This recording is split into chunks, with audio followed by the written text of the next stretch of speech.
বন্ধুরা, তোমাদের YouTube channel WB plus পয়েন্টে তোমাদের সকলকে জানাই স্বাগত। প্রতিদিনের মতো আজকেও আমরা WBPSC ক্লার্কশিপ পরীক্ষায় আসার মতো সম্ভাব্য প্রশ্ন এবং তার সাথে সাথে বিভিন্ন পরীক্ষার প্রিভিয়াস ইয়ারের প্রশ্ন নিয়ে আলোচনা করব। তো আশা করছি এখান থেকে তোমরা বেশ কয়েকটি প্রশ্ন কমন পেয়ে যাবে। তো ক্লাসটা প্রথম থেকে শেষ পর্যন্ত মনোযোগ সহকারে দেখো। তো আজকে আমাদের প্রথম প্রশ্ন হচ্ছে, ভারতের সবথেকে বেশি কর্মী নিয়োগ করে কোনটি? ফুড কর্পোরেশন অফ ইন্ডিয়া, ভারতীয় ডাক, ভারতীয় রেলওয়ে নাকি steel authority of India limited? তো ভারতের সবথেকে বেশি কর্মী নিয়োগ করা হচ্ছে ভারতীয় রেলওয়ে, অপশন সি। নেক্সট প্রশ্ন, সর্বাধিক পরিমাণ কার্বন সমন্বিত কয়লা কোনটি? অর্থাৎ কোন কয়লাতে সবথেকে বেশি কার্বন পাওয়া যায়? পিট, অ্যান্থ্রাসাইট, বিটুমিনাস নাকি লিগনাইট কয়লাতে? তো সর্বাধিক পরিমাণ কার্বন পাওয়া যায় অ্যান্থ্রাসাইট কয়লাতে। তো শক্ত কয়লার সর্বোচ্চ গুণমান হচ্ছে অ্যান্থ্রাসাইট। অ্যান্থ্রাসাইট হচ্ছে কয়লার সবথেকে উচ্চ রূপান্তরিত রূপ। এতে প্রায় 86% স্থির কার্বন এবং 14% উদ্বায়ী পদার্থ থাকে। নেক্সট প্রশ্ন, কাজিরাঙ্গা জাতীয় উদ্যান কোথায় অবস্থিত? তো কাজিরাঙ্গা জাতীয় উদ্যানটি হচ্ছে অসম রাজ্যে অবস্থিত। তো কাজিরাঙ্গা জাতীয় উদ্যান হচ্ছে ভারতের আসাম রাজ্যের গোলাঘাট ও নগাঁও জেলার অবস্থিত একটি জাতীয় উদ্যান। এটি একটি ইউনেস্কো বিশ্ব ঐতিহ্যবাহী স্থান। বিশ্বের একশৃঙ্গ গন্ডারের 2/3 এই জাতীয় অরণ্যে বাস করে। নেক্সট প্রশ্ন, ভূপৃষ্ঠের কত শতাংশ সমুদ্র দ্বারা আবৃত? তো পৃথিবীর ভূপৃষ্ঠের প্রায় 71% হচ্ছে সমুদ্র দ্বারা আবৃত। তো পৃথিবীর মোট জলের প্রায় 96.5% সমুদ্রে পাওয়া যায়। পৃথিবীর ওপরিভাগ 71% জল দ্বারা আবৃত, যার কারণে এটি নীল গ্রহ নামেও পরিচিত। পৃথিবীর প্রায় 97% জল মহাসাগরে পাওয়া যায়। নেক্সট প্রশ্ন, ভারতের জনগণনা কত বছর অন্তর হয়ে থাকে? তো ভারতের জনগণনা বা আদমশুমারি হয়ে থাকে প্রতি 10 বছর অন্তর অন্তর। লাস্ট হচ্ছে 2011 সালে জনগণনা হয়েছিল। তোমরা কমেন্টে জানাবে যে ভারতে 2011 সালে জনগণনা অনুসারে কোন রাজ্যের জনঘনত্ব সব থেকে কম ছিল, এটা তোমরা নিচে কমেন্টে জানাবে। নেক্সট প্রশ্ন, পঞ্চায়েতি রাজ্যের ত্রিস্তর যে ব্যবস্থা রয়েছে সেই ব্যবস্থার শীর্ষে কোনটি রয়েছে? গ্রামসভা, গ্রাম পঞ্চায়েত, জেলা পরিষদ নাকি পঞ্চায়েত সমিতি? তো পঞ্চায়েতি রাজ্যের ত্রিস্তর ব্যবস্থায় সবার শীর্ষে রয়েছে হচ্ছে জেলা পরিষদ, অপশন সি। তো জেলা পরিষদ হচ্ছে সব থেকে উপরে এবং সব থেকে নিচে রয়েছে গ্রাম পঞ্চায়েত, তার উপরে রয়েছে পঞ্চায়েত সমিতি এবং সবার উপরে রয়েছে জেলা পরিষদ। নেক্সট প্রশ্ন, ভারতের রাষ্ট্রপতির পদপ্রার্থীর বয়সের ঊর্ধ্ব সীমা কত? তো ভারতের রাষ্ট্রপতির পদপ্রার্থীর বয়সের কোনো ঊর্ধ্ব সীমা নেই, অপশন ডি। তো সংবিধানের 58 নম্বর অনুচ্ছেদে রাষ্ট্রপতি পদপ্রার্থীর যোগ্যতা উল্লেখ করা হয়েছে। রাষ্ট্রপতি পদপ্রার্থী ভারতের নাগরিক হতে হয়, তার বয়স হতে হবে 35 বছর বা তার বেশি হতে হয়। নেক্সট, হাইকোর্টের বিচারক কত বছর বয়সে অবসর নেন? এটা ভেরি ভেরি ইম্পর্টেন্ট। তো হাইকোর্টের বিচারক হচ্ছে 62 বছর বয়সে অবসর নেন। তো সংবিধানের ধারা 124(2) অনুযায়ী সুপ্রিম কোর্টের বিচারপতিদের অবসরের বয়স হচ্ছে 65 বছর, আর সংবিধানের ধারা 217(1) অনুযায়ী হাইকোর্টের বিচারপতিরা 62 বছর বয়সে অবসর গ্রহণ করে। এখানে দুটো কথা ভালো করে মনে রাখবে, দুটো পয়েন্ট ভেরি ভেরি ইম্পর্টেন্ট। তো সুপ্রিম কোর্টের বিচারপতির অবসর বয়স হচ্ছে 65 বছর আর হাইকোর্টের বিচারপতিদের হচ্ছে 62 বছর। নেক্সট প্রশ্ন, কোনো বিল অর্থ বিল কিনা তা কে বিবেচনা করেন? লোকসভার অধ্যক্ষ, প্রধানমন্ত্রী, রাষ্ট্রপতি নাকি সংসদীয় কমিটি? তো সঠিক অ্যান্সার হয়ে যাবে এখানে অপশন এ, লোকসভার অধ্যক্ষ বা যাকে বলে স্পিকার। তো লোকসভার অধ্যক্ষ বা স্পিকার হচ্ছে কোনো বিল অর্থ বিল কিনা তা বিবেচনা করে থাকেন। তো স্পিকার সিদ্ধান্ত নেন যে কোনো বিল অর্থ বিল কিনা। একটি অর্থ বিল কেবল লোকসভায় উপস্থাপন করা যেতে পারে, সেটা হচ্ছে অর্থ বিল হচ্ছে রাজ্যসভায় উপস্থাপন করা যায় না, শুধুমাত্র লোকসভায় উপস্থাপন করা যায়। আর তাদের উপস্থাপন করার জন্য রাষ্ট্রপতির সুপারিশের প্রয়োজন হয়। নেক্সট প্রশ্ন, নিম্নলিখিত কোনটি সংবিধান দ্বারা গঠিত নয়, অর্থাৎ অসাংবিধানিক কোনটি? অর্থ কমিশন, যোজনা কমিশন, নির্বাচন কমিশন নাকি কেন্দ্রীয় লোকসভা আয়োগ? তো অপশনগুলির মধ্যে সঠিক অ্যান্সার হয়ে যাবে অপশন বি, যোজনা কমিশন। এটা হচ্ছে সংবিধান দ্বারা গঠিত হয়নি। তো যোজনা কমিশন ছিল ভারত সরকারের একটি প্রতিষ্ঠান যা অন্যান্য কাজের মধ্যে ভারতের পঞ্চবার্ষিক পরিকল্পনা প্রণয়ন করে। 2014 সালে নরেন্দ্র মোদী সরকার ভারতের জনগণের বর্তমান চাহিদা এবং আকাঙ্ক্ষাগুলিকে আরও ভালোভাবে উপস্থাপন করার জন্য এটিকে নবগঠিত নীতি আয়োগ দ্বারা প্রতিস্থাপিত করেছিল। নেক্সট প্রশ্ন, কাকোলাথ জলপ্রপাত এটা কোন রাজ্যে অবস্থিত? ভেরি ভেরি ইম্পর্টেন্ট প্রশ্ন, তোমাদের পরীক্ষায় আসতে পারে। তো কাকোলাথ জলপ্রপাত এটা হচ্ছে বিহার রাজ্যে অবস্থিত। তো কাকোলাথ হলো ভারতের বিহার রাজ্যে নওয়াদা জেলার একটি জলপ্রপাত। নেক্সট প্রশ্ন, মহাবীরের পূর্বতম তীর্থঙ্করের নাম কি? অর্থাৎ মহাবীর তো 24তম তীর্থঙ্কর ছিলেন, এটা তোমরা সবাই জানো। তো মহাবীরের আগে পূর্বতম অর্থাৎ 23তম তীর্থঙ্করের নাম কি? তো এটা সঠিক অ্যান্সার হয়ে যাবে অপশন এ, পার্শ্বনাথ। পার্শ্বনাথ হচ্ছে মহাবীরের পূর্বতম তীর্থঙ্কর ছিলেন। তো ইতিহাসবিদরা মহাবীর এবং তার পূর্বসূরি তথা 23তম তীর্থঙ্কর পার্শ্বনাথকে ঐতিহাসিক ব্যক্তি হিসেবে স্বীকার করেন। নেক্সট প্রশ্ন, কলকাতা কর্পোরেশনের প্রথম মেয়র কে ছিলেন? ভেরি ভেরি ইম্পর্টেন্ট প্রশ্ন। তো কলকাতা কর্পোরেশনের প্রথম মেয়র ছিলেন হচ্ছে দেশবন্ধু চিত্তরঞ্জন দাস, অপশন বি। তো 1924 সালে চিত্তরঞ্জন দাস কলকাতা পৌর সংস্থার প্রথম মেয়র নির্বাচিত হন। 1924 সাল থেকে 1948 সাল পর্যন্ত মোট 24 জন কলকাতার মেয়র হয়েছিলেন। 1923 সালের আইন অনুযায়ী কলকাতার সর্বশেষ মেয়র ছিলেন হচ্ছে সুধীর চন্দ্র রায়চৌধুরী। এটাও ভালো করে মনে রাখবে। তো কলকাতার সর্বশেষ মেয়র কে ছিলেন? সুধীর চন্দ্র রায়চৌধুরী। নেক্সট প্রশ্ন, ভিয়েতনামের প্রচলিত মুদ্রার নাম? তো ভিয়েতনামের মুদ্রার নাম হচ্ছে ডং, অপশন সি। তো হ্যানয় হচ্ছে ভিয়েতনামের রাজধানী এবং ভিয়েতনামের মুদ্রার নাম হচ্ছে ভিয়েতনামি ডং। নেক্সট প্রশ্ন, দিল্লিতে অবস্থিত গান্ধীজি সমাধিস্থলের নাম কি? রাজঘাট, বিজয়ঘাট, শান্তিবন নাকি বীরভূমি? তো গান্ধীজির যে সমাধিস্থল সেই সমাধিস্থলকে বলা হয় হচ্ছে রাজঘাট, অপশন এ হয়ে যাবে সঠিক অ্যান্সার। তোমরা কমেন্টে জানাবে যে এই বীরভূমি এটা কোন বিখ্যাত ব্যক্তির সমাধিস্থলের নাম? বীরভূমি, এটা তোমরা নিচে কমেন্টে জানাবে।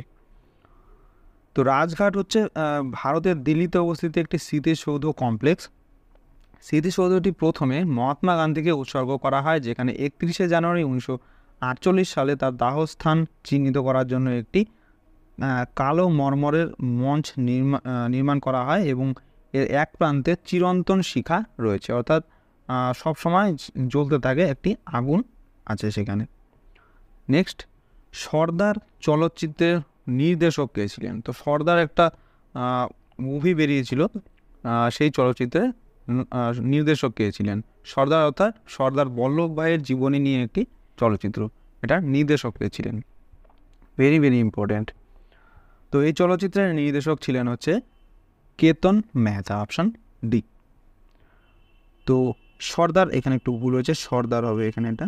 সর্দার হচ্ছে ভারতের অন্যতম শ্রেষ্ঠ স্বাধীনতা সংগ্রামী সর্দার বল্লভভাই প্যাটেলের ওপর 1993 সালে ভারতীয় জীবনীমূলক নাটক কেতন মেহতা পরিচালিত এবং প্রখ্যাত নাট্যকার বিজয় তেন্ডুলকর এবং হৃদয় লানি রচিত। নেক্সট প্রশ্ন, রবীন্দ্রনাথ ঠাকুর কোন সৃজনশীল কাজের জন্য নোবেল পুরস্কার পান? তো এটার অ্যান্সার হয়ে যাবে অপশন সি, গীতাঞ্জলি। তো রবীন্দ্রনাথ ঠাকুর তার গীতাঞ্জলি গ্রন্থের জন্য 1913 সালে সাহিত্যে নোবেল পুরস্কার পেয়েছিলেন। এখানে তোমরা তো সবাই জানো যে গীতাঞ্জলি গ্রন্থের জন্য তিনি পেয়েছিলেন, কিন্তু এই সালটা অনেকেরই মনে থাকে না, এটা ভালো করে মনে রাখবে। তো রবীন্দ্রনাথ ঠাকুর তার গীতাঞ্জলি গ্রন্থের জন্য 1913 সালে সাহিত্যে নোবেল পুরস্কার পেয়েছিলেন। নেক্সট প্রশ্ন, বাংলা সাহিত্যে জরাসন্ধ নামে কে পরিচিত ছিলেন? এটাও ভেরি ভেরি ইম্পর্টেন্ট। তো বাংলা সাহিত্যে জরাসন্ধ নামে পরিচিত ছিলেন হচ্ছে চারুচন্দ্র চক্রবর্তী। তো চারুচন্দ্র চক্রবর্তী একজন বাঙালি সাহিত্যিক ও ঔপন্যাসিক ছিলেন। তিনি জরাসন্ধ ছদ্মনামেই অধিক পরিচিত। নেক্সট প্রশ্ন, রামচরিতের রচয়িতা কে? তো রামচরিতের রচয়িতা হচ্ছে সন্ধ্যাকর নন্দী, অপশন এ। আর এর সাথে সাথে মনে রাখবে রামচরিত মানসের রচয়িতা হচ্ছে তুলসীদাস। তো রামচরিতম হচ্ছে সন্ধ্যাকর নন্দী রচিত সংস্কৃত ভাষায় একটি কাব্যগ্রন্থ। এটা মনে রাখবে যে রামচরিত এটা সন্ধ্যাকর নন্দী সংস্কৃত ভাষায় লিখেছিলেন এবং আনুমানিক 1130 থেকে 1150 সালের মধ্যে এটি রচনা হয়েছিল। নেক্সট প্রশ্ন, চোখের কোন অংশ অন্ধকারে দেখতে সাহায্য করে? এটাও খুব ইম্পর্টেন্ট প্রশ্ন। তো চোখে যে এক প্রকার কোষ থাকে, দু ধরনের কোষ থাকে রেটিনাতে, একটা রড কোষ আর একটা কোন কোষ। আর এখানকার যে রড কোষ রয়েছে, এই রড কোষ হচ্ছে আমাদের অন্ধকারে দেখতে সাহায্য করে। তো রড কোষ আবছা বা মৃদু আলোতে দেখতে সাহায্য করে, আর কোন কোষ স্বাভাবিক বা উজ্জ্বল আলোতে দেখতে সাহায্য করে। কোন কোষ থাকার জন্য আমরা বিভিন্ন রং চিনতে পারি এবং তাদের মধ্যে পার্থক্য করতে পারি। পরের প্রশ্ন, প্রজ্ঞা পারমিতা সূত্র এর রচয়িতা কে? তো এটা সঠিক অ্যান্সার হয়ে যাবে অপশন ডি, নাগার্জুন। তো নাগার্জুন গৌতম বুদ্ধের পরবর্তী সর্বাধিক প্রভাবশালী বৌদ্ধ দার্শনিকদের মধ্যে অন্যতম। তার শিষ্য আর্যদেবের সাথে তাকে মহাযান বৌদ্ধ ধর্মের মাধ্যমিক শাখার প্রতিষ্ঠাতা হিসেবে কৃতিত্ব দেওয়া হয়। নেক্সট প্রশ্ন, পৃথিবীর আদি বা প্রাথমিক শিলার নাম কি? পাললিক শিলা, স্তরীভূত, আগ্নেয় নাকি রূপান্তরিত? তো পৃথিবীর আদি বা প্রাথমিক শিলা হচ্ছে আগ্নেয় শিলা, অপশন সি। তো গলিত অবস্থা থেকে ঘনীভূত ও কঠিন হয়ে যে শিলা গঠিত হয় তাকে আগ্নেয় শিলা বলে। পৃথিবীর প্রথম পর্যায়ে সৃষ্টি হয়েছে বলে এই শিলাকে প্রাথমিক শিলা এবং এই শিলার কোনো স্তর বা জীবাশ্ম নেই বলে একে অস্তরীভূত শিলাও বলা হয়। যেমন উদাহরণ হচ্ছে ব্যাসল্ট, গ্রানাইট, ফিলমাইট, সিয়েনাইট, স্ট্রাপ, এগুলো হচ্ছে সব আগ্নেয় শিলার উদাহরণ। নেক্সট প্রশ্ন, দক্ষিণ মেরুতে ভারতের প্রথম গবেষণাগারটির নাম কি? এটাও খুব ইম্পর্টেন্ট প্রশ্ন। তো দক্ষিণ মেরুতে ভারতের প্রথম গবেষণাগারটির নাম হচ্ছে দক্ষিণ গঙ্গোত্রী, অপশন ডি। তো দক্ষিণ গঙ্গোত্রী আন্টার্কটিকায় স্থাপিত ভারতের প্রথম বৈজ্ঞানিক গবেষণা কেন্দ্র। এই কেন্দ্রটি তৃতীয় ভারতীয় আন্টার্কটিকা অভিযানের সময় স্থাপিত হয়েছিল। নেক্সট প্রশ্ন, পৃথিবীর বৃহত্তম দ্বীপ কোনটি? তো পৃথিবীর সবথেকে বৃহত্তম দ্বীপের নাম হচ্ছে গ্রিনল্যান্ড, অপশন ডি। তো উত্তর আটলান্টিক মহাসাগরে অবস্থিত বিশ্বের বৃহত্তম দ্বীপ হচ্ছে গ্রিনল্যান্ড। এটি হচ্ছে প্রায় 21,30,800 বর্গ কিলোমিটার অঞ্চল জুড়ে অবস্থিত। গ্রিনল্যান্ড তুন্দ্রা এবং প্রচুর হিমবাহের জন্য খ্যাত। নেক্সট প্রশ্ন, বিশ্বের বৃহত্তম হ্রদ কোনটি? তো বিশ্বের বৃহত্তম হ্রদের নাম হচ্ছে কাস্পিয়ান সাগর, অপশন এ। তো কাস্পিয়ান সাগর আয়তন অনুসারে পৃথিবীর বৃহত্তম আবদ্ধ জলাশয়। একে পৃথিবীর বৃহত্তম হ্রদ হিসেবে আখ্যায়িত করা হয়েছে, যার আয়তন একটি সম্পূর্ণ সাগরের সমান। নেক্সট প্রশ্ন, পৃথিবীর কফি পাত্র কাকে বলা হয়? তো পৃথিবীর কফি পাত্র বলা হয় হচ্ছে ব্রাজিলকে, অপশন ডি। তো ব্রাজিল বিশ্বের বৃহত্তম কফি উৎপাদক এবং বিশেষ করে অ্যারাবিকা কফি বিনের জন্য বিখ্যাত। মোট ব্রাজিলের কফি উৎপাদন বিশ্বের কফি উৎপাদনের 1/3 প্রতিনিধিত্ব করে। অর্থাৎ পুরো পৃথিবীর যে কফি উৎপাদন, সেই কফি উৎপাদনের প্রায় 1/3 আসে হচ্ছে ব্রাজিল থেকে। নেক্সট প্রশ্ন, সংবিধানের 8ম তফসিলে আলোচ্য বিষয় কোনটি? অর্থাৎ সংবিধানের যে 8 নম্বর শিডিউল রয়েছে সেই শিডিউলে কী বলা হয়েছে? তো সংবিধানের 8ম তফসিলে বলা হয়েছে হচ্ছে আঞ্চলিক ভাষাগুলিকে নিয়ে। তো ভারতের সংবিধানের 8ম তফসিল ভারতীয় প্রজাতন্ত্রের সরকারি ভাষাগুলোকে তালিকাভুক্ত করা হয়েছে। সংবিধান প্রণয়নের সময় তখন এই তালিকায় অন্তর্ভুক্ত অর্থ ছিল ভাষাটি সরকারি ভাষা কমিশনের প্রতিনিধিত্ব করতে পারবে এবং সেই ভাষাটি সংঘের সরকারি ভাষা হিন্দি এবং ইংরেজিকে সমৃদ্ধ করার অন্যতম ভিত্তিতে পরিণত হবে। এবং এই লিস্টে হচ্ছে অষ্টম তফসিলে হচ্ছে মোট 22টি ভাষাকে উল্লেখ করা হয়েছে। নেক্সট প্রশ্ন, ভারতের শাসন ব্যবস্থার সমস্ত কাজ কার অধীনে হয়ে থাকে?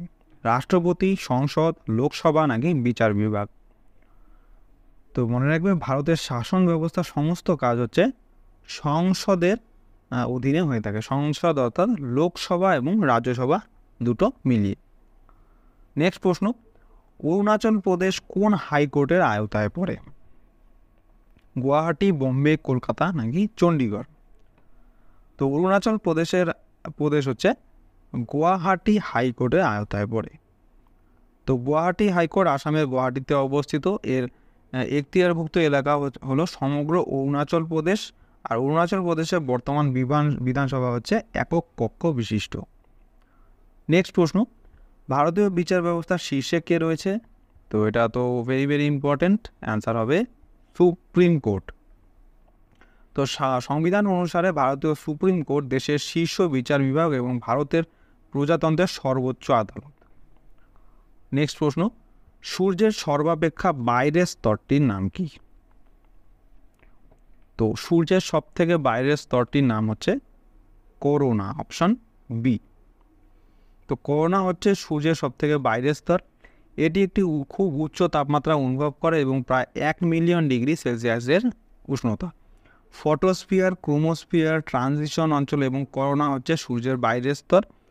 সূর্যের ফটোস্ফিয়ার ওপর গ্র্যানিউল সূর্যের পরিচলন অঞ্চল প্লাজমার পরিচলন স্রোতের কারণে হয়। নেক্সট প্রশ্ন, কোন দেশকে উদীয়মান সূর্যের দেশ বলা হয়? তো অ্যান্সার হবে অপশান এ, জাপানকে। তো জাপানের পূর্ব দিকে প্রশান্ত মহাসাগর অবস্থিত এবং সূর্য প্রথমে জাপানের উপরে ওঠে, যার কারণে জাপানকে উদীয়মান সূর্যের দেশ বলা হয়। তোমাদের জন্য একটা প্রশ্ন রয়েছে যে জাপানের রাজধানী তো জানো সবাই টোকিও। তো সেই টোকিওটা হচ্ছে জাপানের কোন দ্বীপে রয়েছে টোকিও? এটা তোমরা কমেন্টে জানাবে। নেক্সট প্রশ্ন, কলকাতার ন্যাশনাল লাইব্রেরি পূর্বে কী নামে পরিচিত ছিল? এটা ভেরি ইম্পর্টেন্ট প্রশ্ন। তো কলকাতার যে ন্যাশনাল লাইব্রেরি তার পূর্বে নাম ছিল হচ্ছে ইম্পেরিয়াল লাইব্রেরি, অপশন এ হয়ে যাবে সঠিক অ্যান্সার। নেক্সট প্রশ্ন, কলকাতা বিশ্ববিদ্যালয়ে প্রথম বাঙালি উপাচার্য কে ছিলেন? এটাও ভেরি ইম্পর্টেন্ট প্রশ্ন। তো এখানে সঠিক অ্যান্সার হয়ে যাবে option A, sir Gurudas Bandyopadhyay ছিলেন হচ্ছে কলকাতা বিশ্ববিদ্যালয়ের প্রথম বাঙালি উপাচার্য। তো কলকাতা বিশ্ববিদ্যালয়ের প্রথম বাঙালি উপাচার্য গুরুদাস বন্দ্যোপাধ্যায় বিশিষ্ট শিক্ষাবিদ এবং আইনজ্ঞ ছিলেন। 1890 সাল থেকে 4 বছর মেয়াদে তিনি কলকাতা বিশ্ববিদ্যালয়ের উপাচার্য হিসেবে দায়িত্ব পালন করেছেন। নেক্সট প্রশ্ন, বর্তমান ভারত কে রচনা করেন? এটাও খুব ইম্পর্টেন্ট। তো বর্তমান ভারত রচনা করেছিলেন হচ্ছে স্বামী বিবেকানন্দ, অপশন সি। তো বর্তমান ভারত মডার্ন ইন্ডিয়া বা প্রেজেন্ট ডে ইন্ডিয়া হচ্ছে স্বামী বিবেকানন্দের লেখা একটি প্রবন্ধ। নেক্সট প্রশ্ন, শ্রীলঙ্কার সর্বোচ্চ পর্বত শৃঙ্গের নাম কি? আলপস, পিদরু তালাগালা, ইয়াম নাকি থাংসু? তো শ্রীলঙ্কার সর্বোচ্চ পর্বত শৃঙ্গের নাম হচ্ছে পিদরু তালাগাল।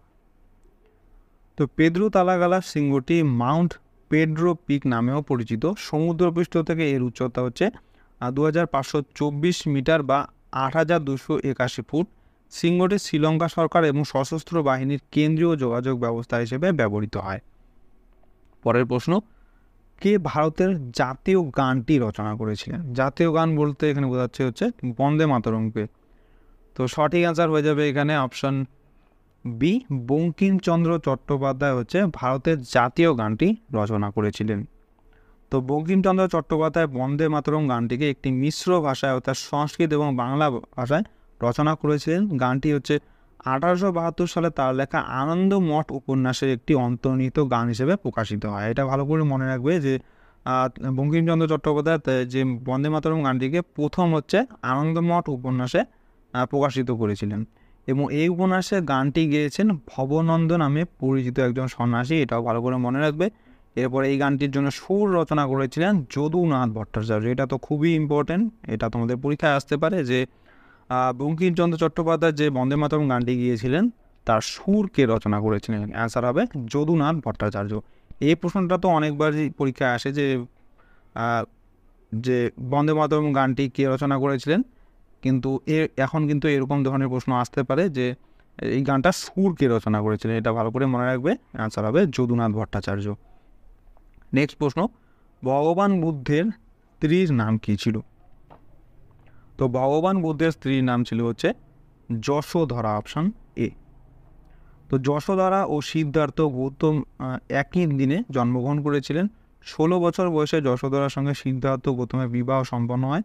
29 বছর বয়সে যেদিন তাদের রাহুল নামে পুত্র সন্তানের জন্ম হয়, সেদিন সিদ্ধার্থ গৌতম পরম সত্যের সন্ধানে সংসার ত্যাগ করে প্রব্রজা গ্রহণ করে। নেক্সট প্রশ্ন, রাজরাজেশ্বর মন্দির কোথায় অবস্থিত? Very very important. তো এই রাজরাজেশ্বর মন্দিরটি হচ্ছে তাঞ্জাভুরে অবস্থিত। তো রাজরাজেশ্বর মন্দিরটি 1003 থেকে 1010 খ্রিস্টাব্দের মধ্যে রাজা চোল এক দ্বারা নির্মিত হয়েছিল। মন্দিরটি তামিলনাড়ুর তাঞ্জাভুরে অবস্থিত। নেক্সট প্রশ্ন, মিউটেশন তত্ত্বের প্রবক্তা কাকে বলা হয়? এটাও খুব ইম্পর্টেন্ট প্রশ্ন, অনেকবার পরীক্ষায় আসে। তো মিউটেশন তত্ত্বের প্রবক্তা হচ্ছে হুগো দে ভ্রিস, অপশান এ।